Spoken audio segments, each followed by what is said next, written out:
Speaker ఎన్నికకు మాజీ CM Jagan గైర్హాజరవడం బీసీలను అవమానించడమే అన్నారు తెలుగుదేశం సీనియర్ నేత ధూళిపాల నరేంద్ర. అసెంబ్లీ లాబీలో ఆయన చిట్చాట్ చేశారు. జగన్ కు వ్యక్తిగత పని ఉంటే మిగిలిన సభ్యులు గైర్హాజరును ఎలా చూడాలి?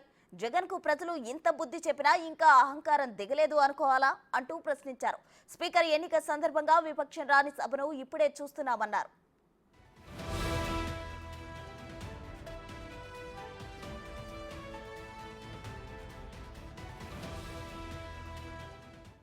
ప్రతిపక్ష హోదా లేని జగన్ కారు అసెంబ్లీలోనికి రానిచ్చామని, ప్రతిపక్ష హోదా లేకపోయినా మంత్రుల తర్వాత ఎమ్మెల్యేగా ప్రమాణం చేయించామని అన్నారు నరేంద్ర.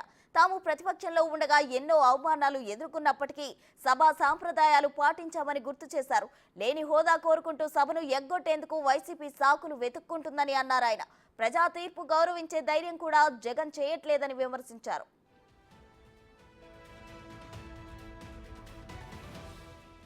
అప్పట్లో పరిటాల రవి హత్య జరిగిన వెంటనే అసెంబ్లీ సమావేశాలు ప్రారంభమయ్యాయని, మాలో ఎంతో ఆవేశం ఉన్నప్పటికీ ప్రజాస్వామ్య పద్ధతిలోనే పోరాటం చేసి వ్యవస్థలు గౌరవించామని గుర్తు చేశారు. జగన్ అధికారంలో ఉండగా వ్యవస్థలను నాశనం చేశారని విమర్శించారు. అధికారం పోయాక సాంప్రదాయాలు కూడా పాటించట్లేదని మండిపడ్డారు. సభ హుందాగా నడవాలి, ప్రజాస్వామ్యాన్ని కాపాడాలన్నదే చంద్రబాబు ఆలోచన. అందుకు సహకరించమన్నట్టుగా జగన్ తీరు ఉంటే మేమేం చేయాలంటూ ఆందోళన వ్యక్తం చేశారు.